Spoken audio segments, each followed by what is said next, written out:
Hi, welcome to tonight's webinar, Mastering the Art of Paraphrasing. My name is Allison Steele, and I am a professional writing tutor here at Purdue Global in the Writing Center within the Academic Success Center. And I have been a teacher and an instructor of English education, uh, composition and English language now for about 20 years. And I love what I do. I'm happy to have you here tonight. And I believe that the title, Mastering the Art of Paraphrasing, of this webinar is an apt one because writing itself really can be described as an art. And it's an art of its own to be able to express your understanding of somebody else's words in a paraphrase.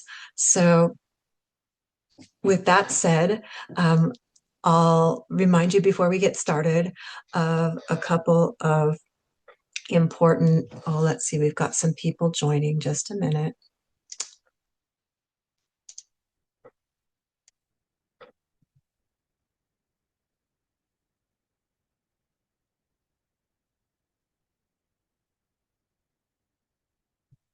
Hi, welcome. We're just getting started. I just introduced myself. I'm Allison Steele. I'm a writing tutor here at the Purdue Global Writing Center. And it looks like we've got others joining us right now. So you haven't missed anything if you're just joining us.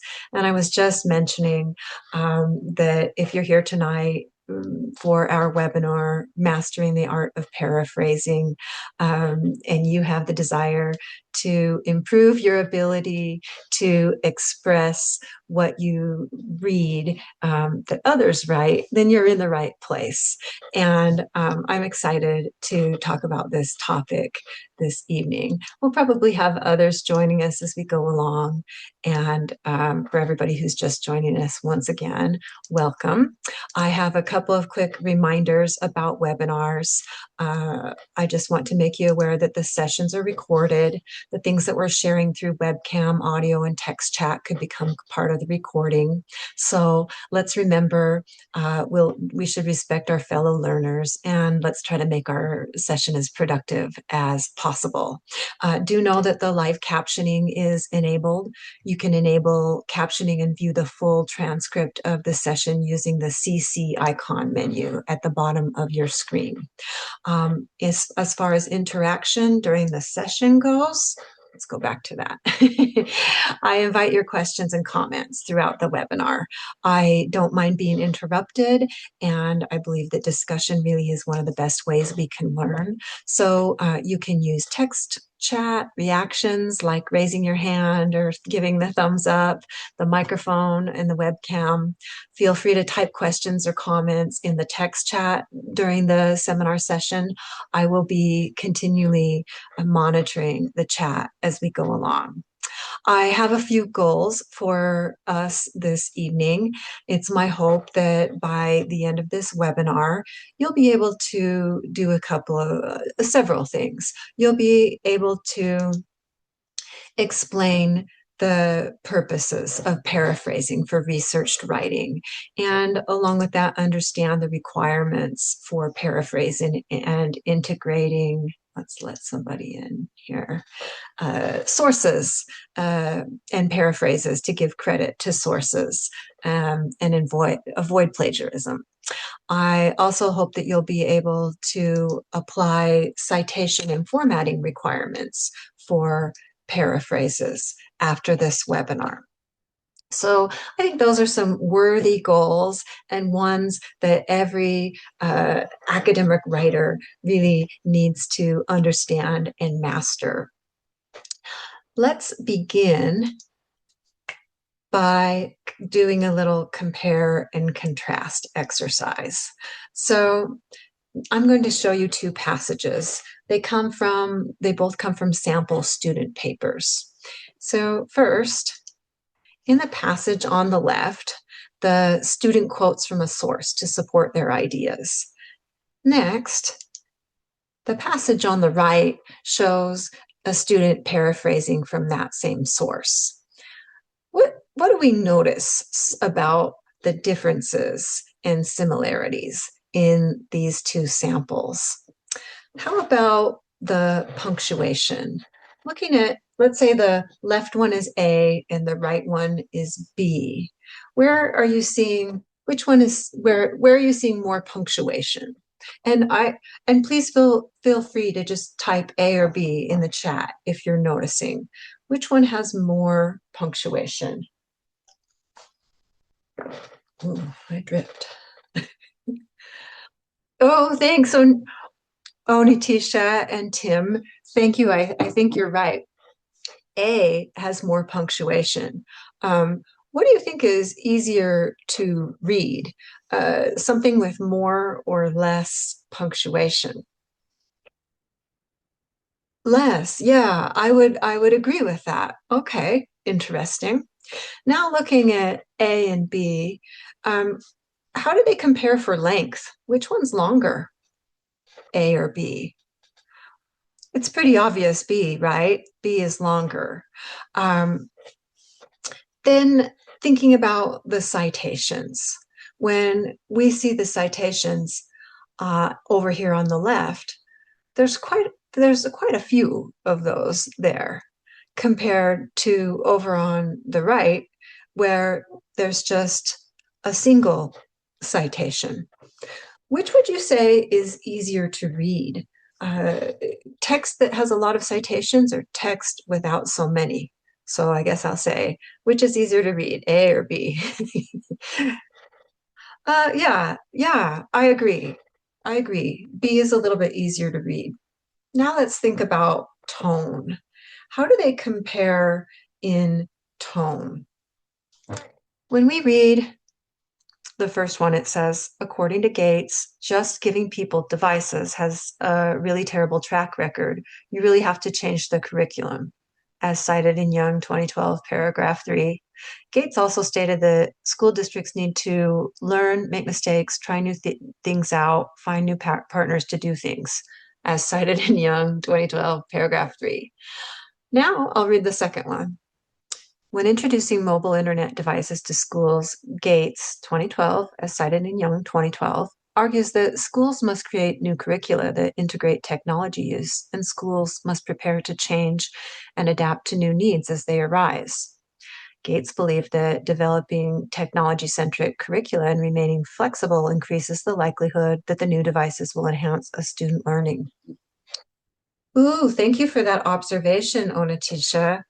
She says, that B flows better. Agree. Tim agrees. Yeah, and I agree as well.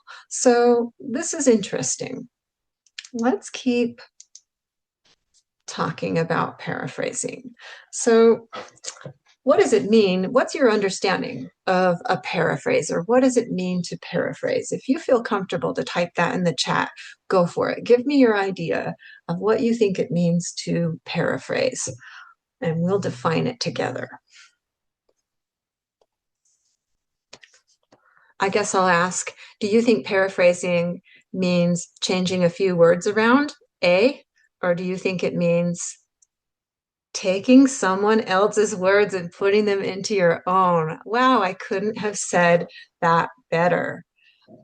I think it's B. Paraphrasing means putting a portion of a text in your very own words. Yeah, that, says Tim. Agreed.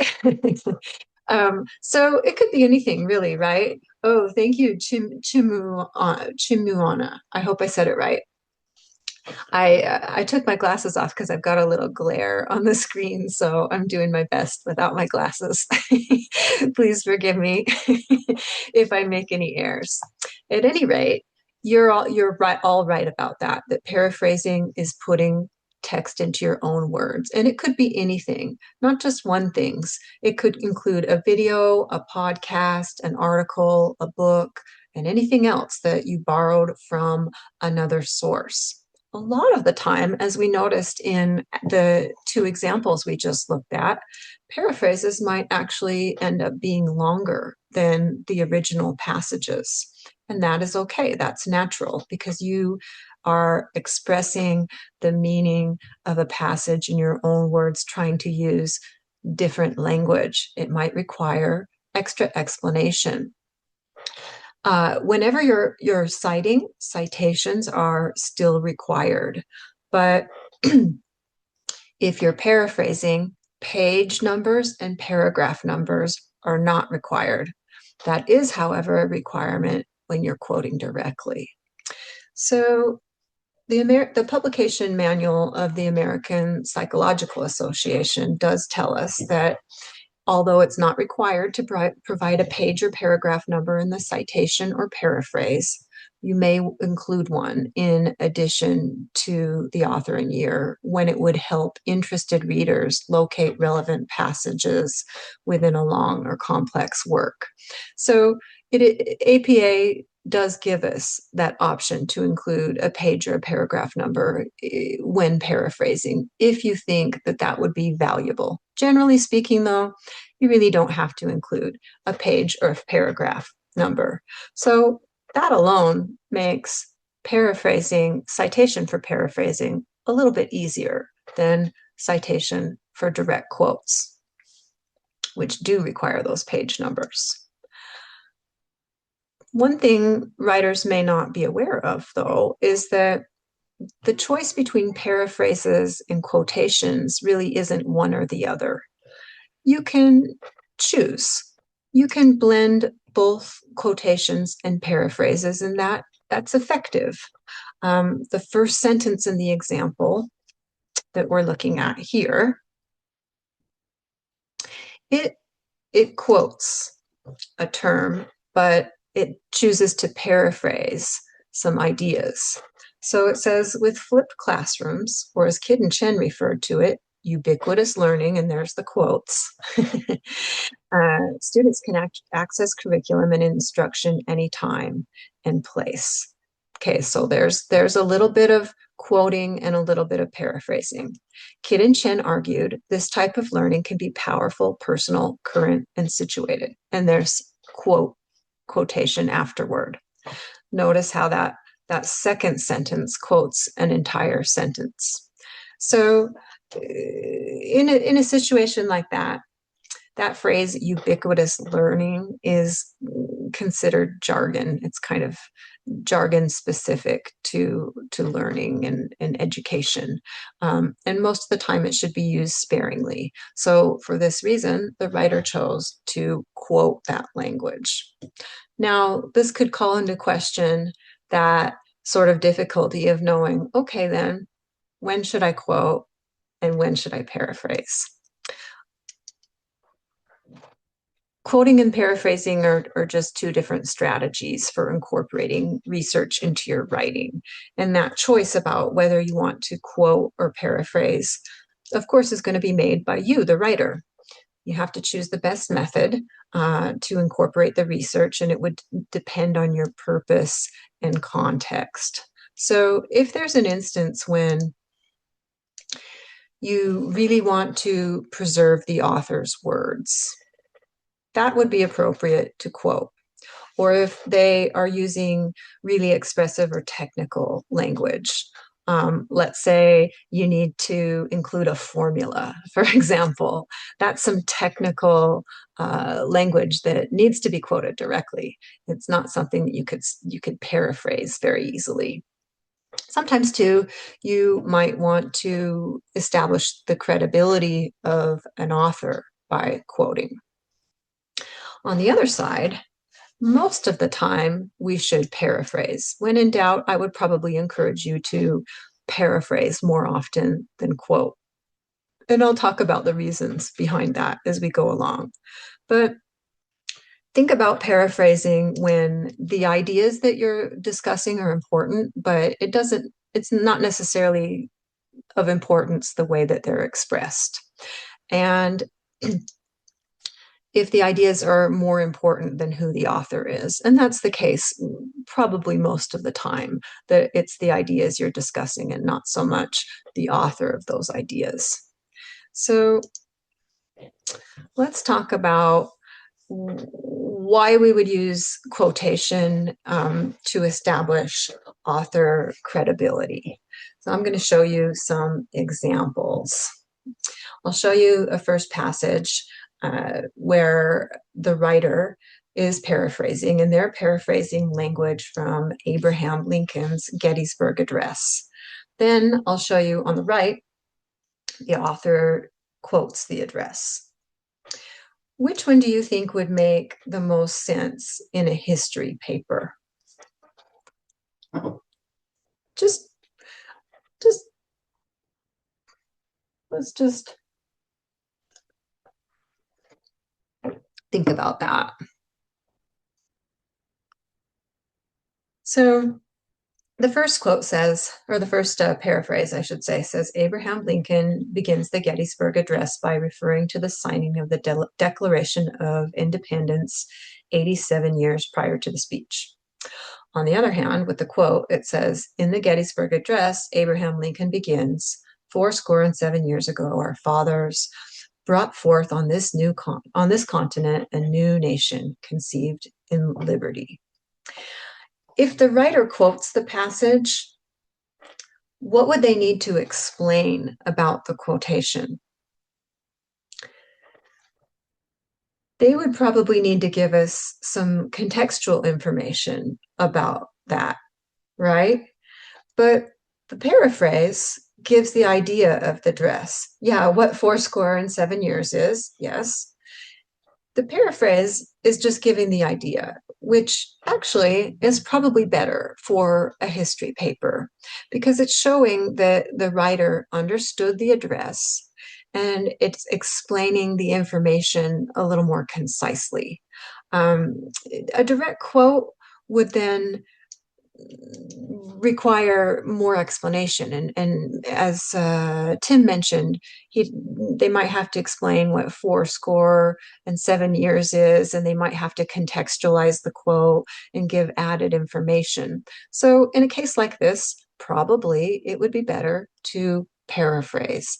Remember that when you paraphrase, that's your opportunity to show how well you understand what you've been reading and studying, and really to show your mastery of that content.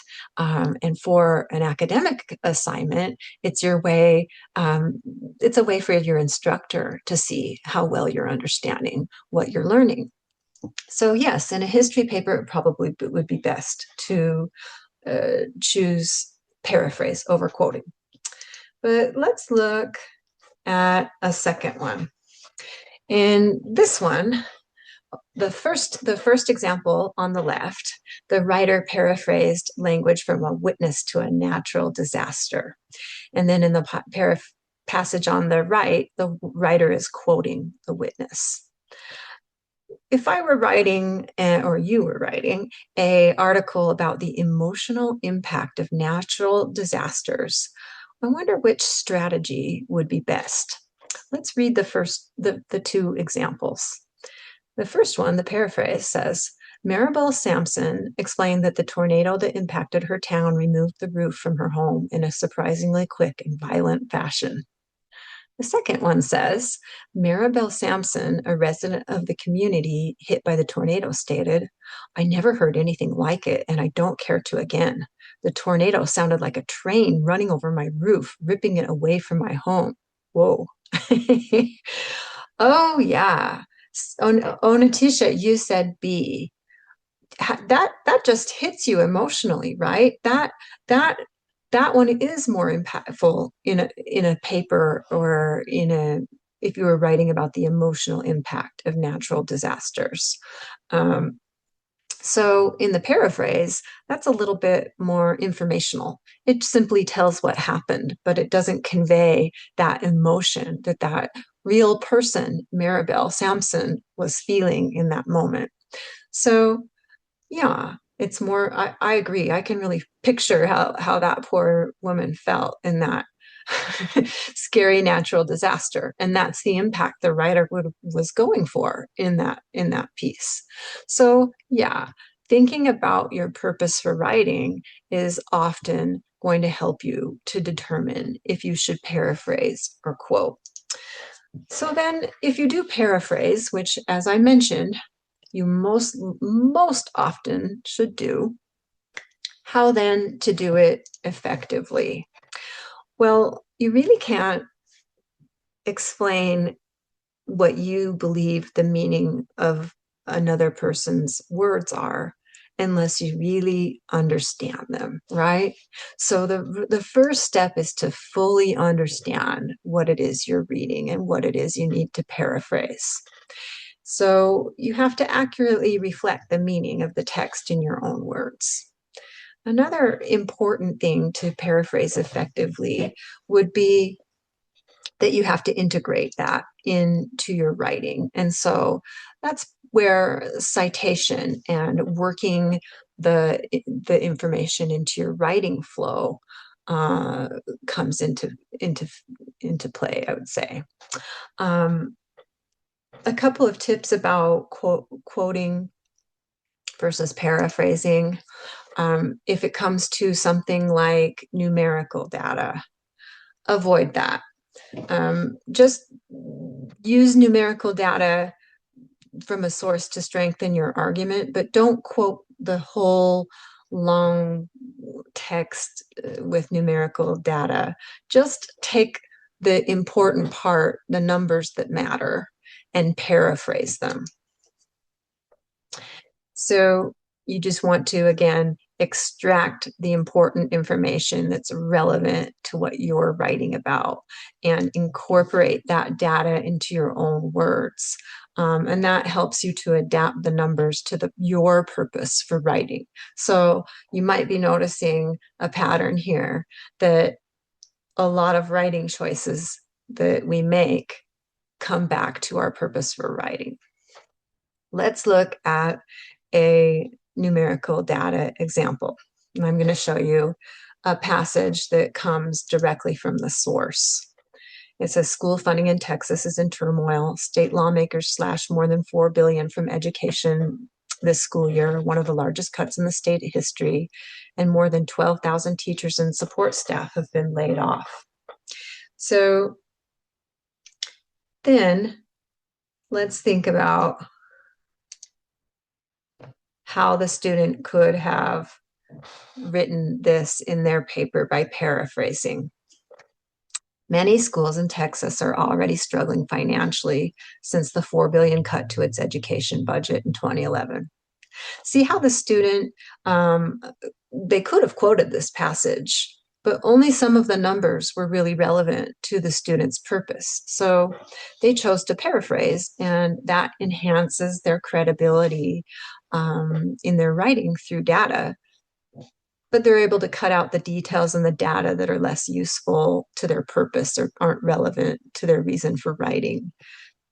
The student has the opportunity to clarify that the article that was published refers to the 2011 budget, and they did that. But they greatly condensed the information and avoided boring the reader with details that don't matter. So when it comes to data, keep that in mind. Use the parts of the data that matter the most and summarize or paraphrase, I should say, that information.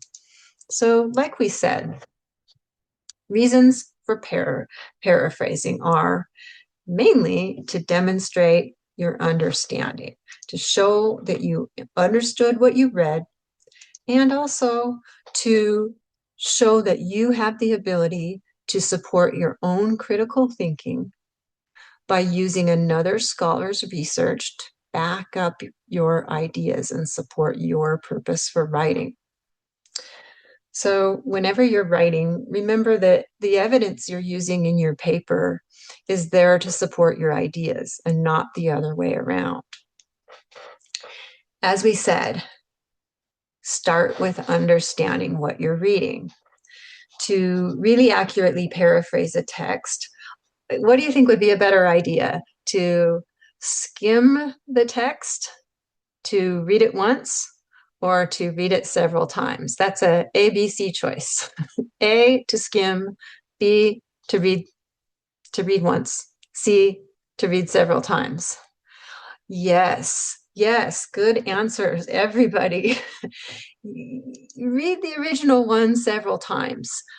Let's be real and really, it's okay to say that academic writing can be kind of dense at times, and to really absorb and understand it may take some reading strategies. And one of those is to read it more than once. But along with that, you can use context clues. That's going to help you understand the challenges and passages, I should say, the challenging passages and ideas. You can use context clues to define unfamiliar terms and to understand challenging concepts. So if you're not really sure what something means, using context by looking at the rest of the writing can offer some clues to better understand. But further than that, when there's language you're not sure of, use a dictionary. These days we have our phones and the ability to quickly search the meaning of a word. So look up the words you don't know. Maybe in your first reading, jot down a few words that you need to look up. It sounds like a lot of work, but really, I find that that type of work at the outset is going to minimize your work later down the road. So it's worth it. Write the ideas in your own words completely without looking at the original. And then double check for consistent meaning. You know, students, how many of you occasionally um, read academic writing and then feel a little bit intimidated about having to express what it is that academic writing meant in your own writing, in your own papers? I'll share with you that I've had that feeling before. But don't be too intimidated. If you're unsure at the beginning, I'll also share with you that sometimes it helps me to, if I have a sounding board like a friend or a family member, I can explain it to in casual language. That helps me to solidify the ideas in my mind. Or if that's not the case, it sometimes helps me to write the ideas in my own casual language on a paper so I can look at those and later clean it up to make it, polish it, and make it sound more academic in tone. So I just wanted to share that personal experience and let you know that if you ever feel intimidated by paraphrasing academic research, you're not alone. It's normal. Um, Thinking about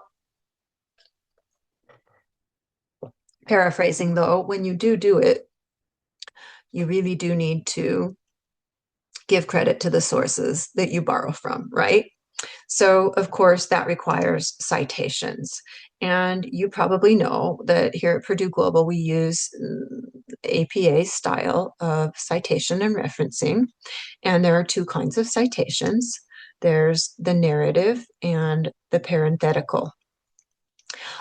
Thinking about those two kinds, just in case you feel a little confused, one of those kinds appears completely in parentheses at the end of a sentence. And thinking about those two names, parenthetical and narrative, which one appears completely in parentheses at the end of the sentence? Is it the parenthetical or the narrative?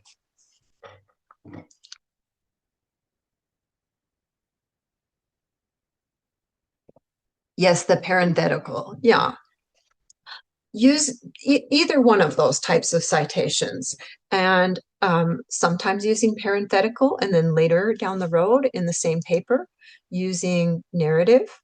That adds variety to your text and makes it more interesting for the reader. And it might depend on how your purpose for writing, once again, which one you use. So we'll look at an example.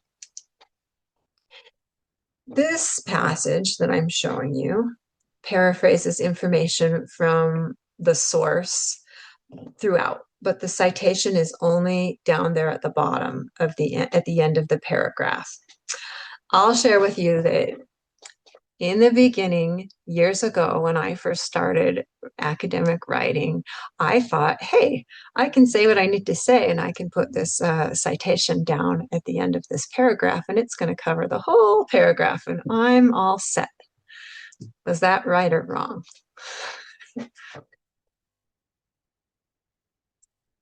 That was wrong.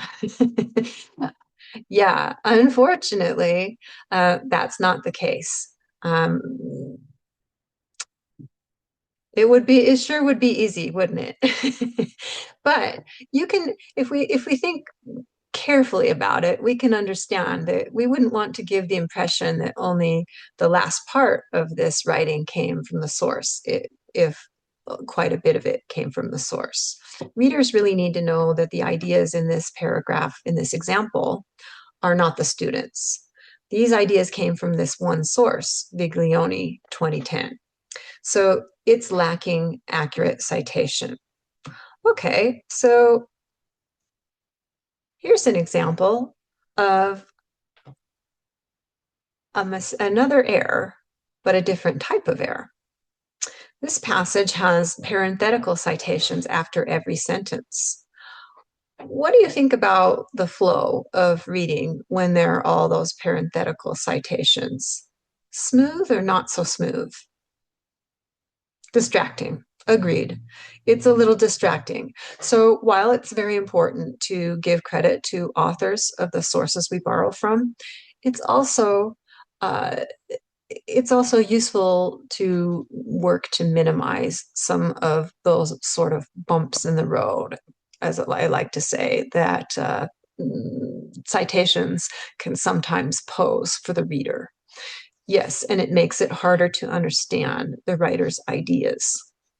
So here in this passage, the writer's using a blend of both narrative and parenthetical citations.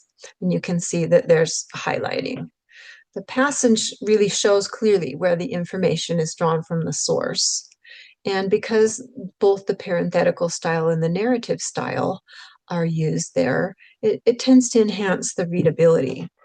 Now, so do know that, for example, at the beginning of this sentence, that citation is a narrative citation. The author has chosen to name, the writer has chosen to name the author of the source in their sentence.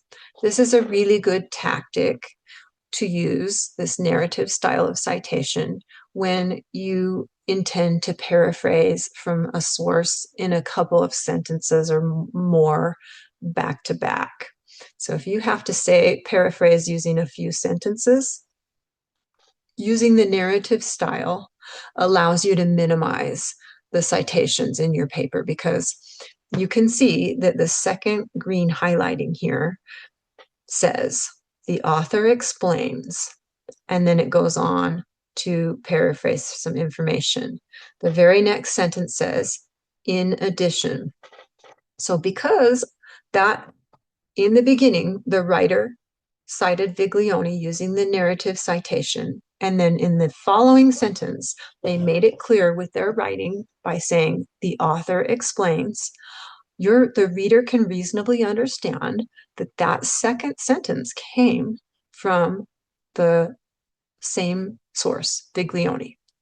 Along with that, the third sentence that says, in addition, lets the reader know that this is a continuation of the information from the source. So that tactic of citing a multi-sentence paraphrase is a good one to keep in your pocket for enhancing readability when you need to cite multiple sentences in a row from a source.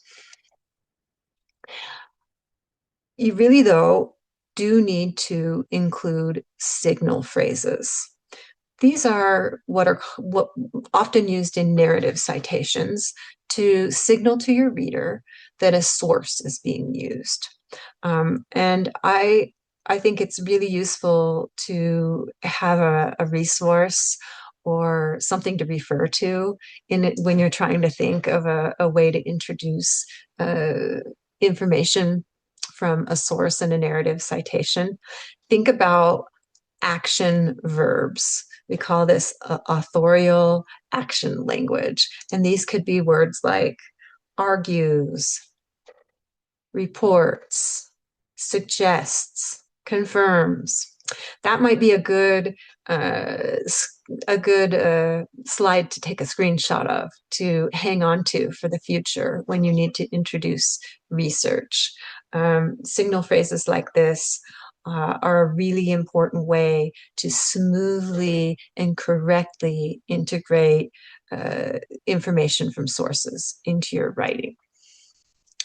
Another thing to think about is the organization of your body paragraphs in an academic essay. And I wanted to share with you a really simple method, an easy to remember one called the PI method. Is anybody familiar with the PI method by chance?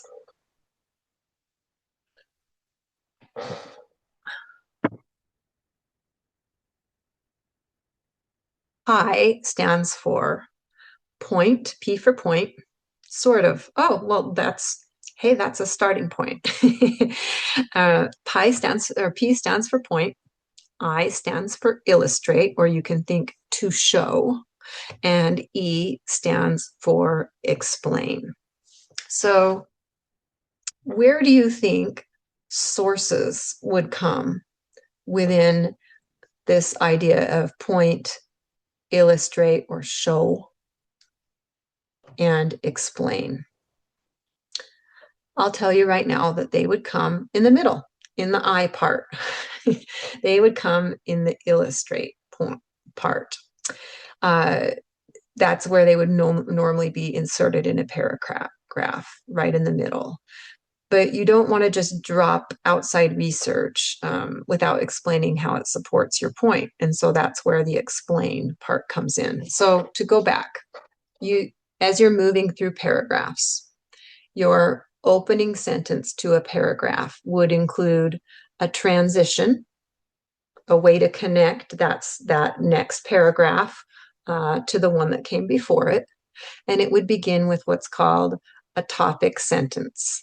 A topic sentence is just what it sounds like. It's a way to establish the topic of the paragraph. It should be a pretty general sentence that wouldn't require citation. That really strictly comes from you as the writer, and it's you guiding your reader through the topic, introducing what the overall topic of a paragraph is about. That point should connect to your purpose for writing.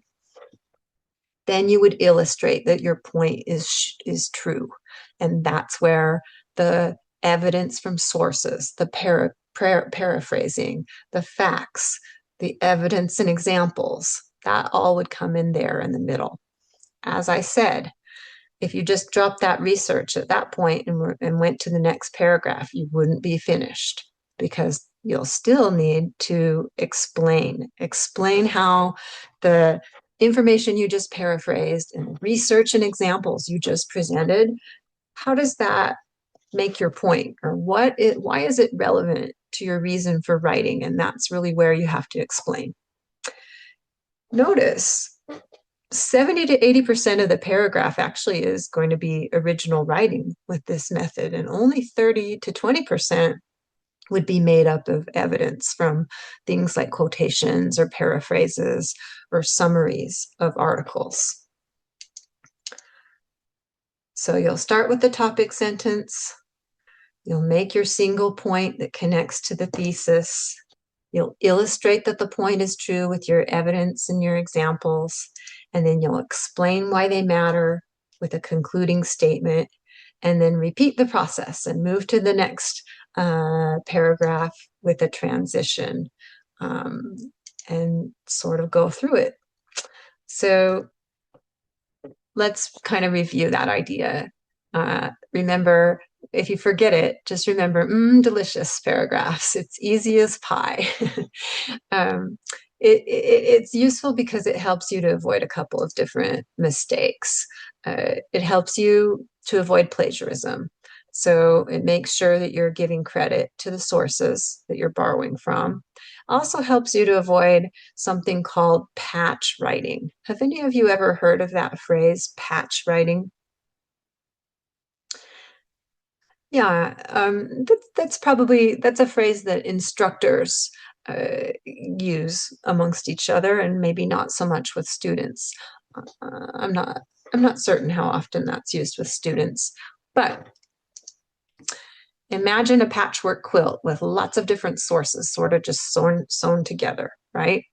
Patch writing is just sort of dropping information from different sources in one after the other without offering your interpretation of the sources, your explanation about why they matter, your introducing of the topic that they'll cover, and comparing them or analyzing them, or in general, including your own voice.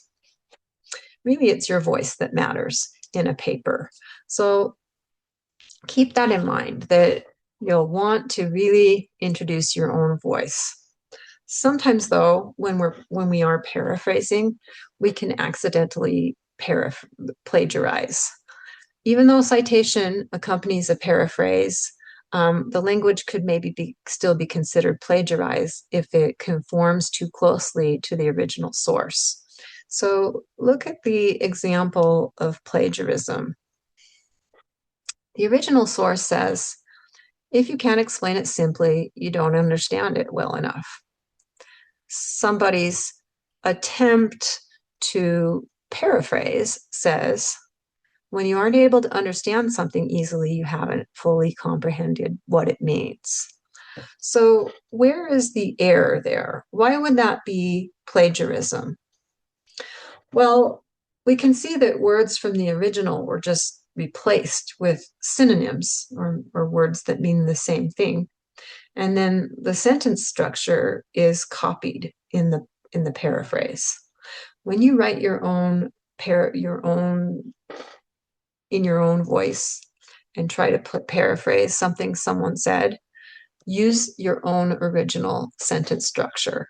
And remember that I mentioned that sometimes a paraphrase could end up being longer than the original. That that exercise of having to not only use different words to express what the original writer said, but also having to reorder the sentence structure can sometimes result in a little bit more wordy explanation. And that's okay. Don't stress too much about that. So, but I know that we all want to avoid plagiarism, and know that even if you don't mean to, it can happen. It can be unintentional. So being aware of that is a great way to avoid it. It can occur in drafts or final versions. It can occur in long essays or brief discussion posts, things like bullet points and titles, and other parts of your papers and academic work. Just know that citations really have to be used if any information about the source is, even if you don't know some information about the source, you still have to cite. So I always tell students, when in doubt, cite. If it's not your own original writing or your own creation, cite it. That could be stuff like images and tweets and blogs and Instagram captions and government documents, videos, a lot more. Again, when in doubt, just cite. We do have some really great, though, here at the Writing Center, we have some really great plagiarism resources, and I'm going to share some of those with you right now in chat. Those are links. And I have some more as well. Also, I think at this point, I'm happy to answer any questions or concerns you might have about plagiarism. And then I'll share some resources for you that we have here at Purdue Global that I would encourage you to check out. But if anybody, please, I'm open to questions or comments. I do want to share with you. Um, I like to use a simple example. If you read an original source, and that source says writing is fun. And that's the exact wording of the original source. And you want to paraphrase that. How can you do that? Well, start with thinking, okay, what's another way to say writing? Maybe you could say compose or composition or to compose, kind of brainstorm some things like that. If you can't say fun, what's another way to say fun? Pleasant, enjoyable, whatever you feel gets the closest. But it wouldn't be enough to say composing is enjoyable, right? That's really a lot too similar to writing is fun. Okay, so start at the end point and reverse the sentence. It's not writing is fun anymore, and it's not composing is enjoyable anymore. You could say it is enjoyable to compose, and see how writing is fun versus it is enjoyable to compose. Now that's really substantially different, but at the same time, you still communicated the major ideas. So that for me always helps me to think about how I can paraphrase content. A final parting thing I would say is that some of the original language in a paraphrase might remain the same. Key terms that really can't be changed to any other term. It might be okay to use a couple of key terms. So don't feel burdened that you have to uh, remake the wheel to make a whole new term, if that's the accepted term in your discipline, for example. But the other thing I want to leave you with is that we here at the Writing Center are really here to help you with all aspects of the writing process. And I would encourage you to use PG 411 to your advantage. If you're not aware, PG 411 is a course. I put it in quotation marks like this in Brightspace. I say it this way because it never has any grades, there are no fees, there are no assignments. It's simply just a way for you to access the services we have at the Writing Center really quickly and easily through Brightspace. And we have so many services, including a Turnitin check, writing paper review, where you can submit a paper to be reviewed by a tutor like me who will include inline feedback in your draft, make a specific individualized video for you about your paper and point you to resources and offer some tips about the writing. We also have the same service in science and math. If you have some questions, you can often find the answers to those in our frequently asked questions and answers section. But also, you can submit questions to be answered by tutors, and we will get back to you as quickly as we can with our answer. You can also connect to live tutoring through PG 411 and see the webinar calendar so you can attend another webinar like this one. And there are so many other resources at PG 411, including the PG Library and Academic Writer, which I'll discuss. And so many more. So if you haven't already, I'd encourage you to check it out. It's a unique and I think really helpful and comprehensive service that we offer through PG 411. Also, I want to direct you about how you can find the Writing Center. You can access the Purdue Global Writing Center through the Purdue Global Campus homepage. Click on Resources and then Academic Success Center. Also, you can find us through Brightspace.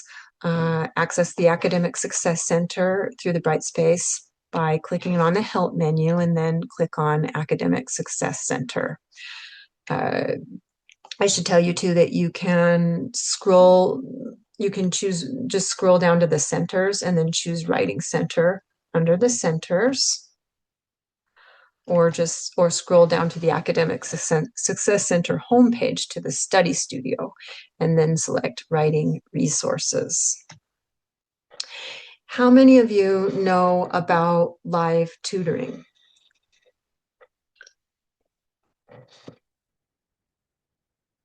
If you haven't tried it out or you're not aware, you can meet with a tutor for live tutorial assistance. Uh, yeah, some of you, this is a little bit new. To others, you've been aware and haven't had a chance to use it. Um, but I just want to clarify for you how to use it and what live tutoring entails. It's We use an interactive tutoring platform called Cranium Cafe. And when you go to the live tutoring page, you'll notice in this screen that these cards with these tutors, each of them have a green light on that says online.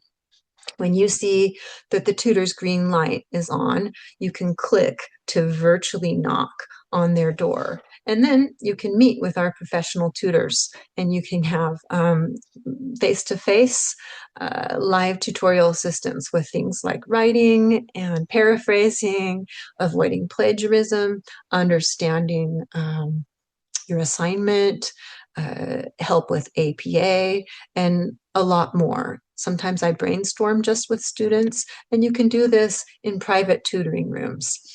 You can choose how you want to communicate. That might be via just chat or just audio or both audio and video. And the sessions are closed captioned and recorded just for you. So later, if you want to go back and access your recording and see something that was said or remember something, you have that ability.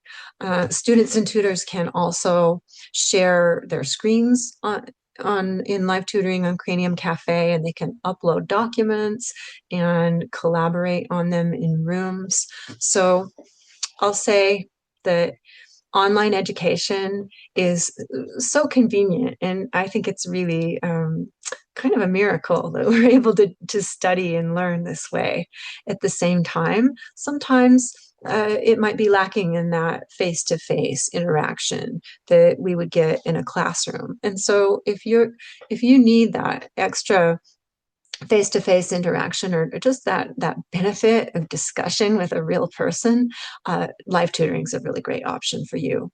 And students will drop in and use our live tutoring services over the course of an evening several times sometimes, and you're also welcome to do that. So finally, I'll talk about the academic writer. If you haven't used that, you can check it out. It's an APA style application in the Purdue Global Library. And it's a tool that you can use to learn APA, and you can use it in your writing. It's got templates and help topics and a lot more. So if you haven't already, I'd encourage you to check that out as well. With that said, that brings me to the end of our presentation. I want to thank you for your attendance, and I want to encourage you to go out and paraphrase effectively. Make sure you give credit to the authors that you're borrowing from, and endeavor to explain how the sources matter to your purpose for writing. And if you're able to do that, I'm very confident you'll be successful academic writers. Oh, you're so welcome. Thanks everybody for your attendance. I hope I'll see you sometime in the Writing Center, and that's the end. Have a great night. Good night, everybody.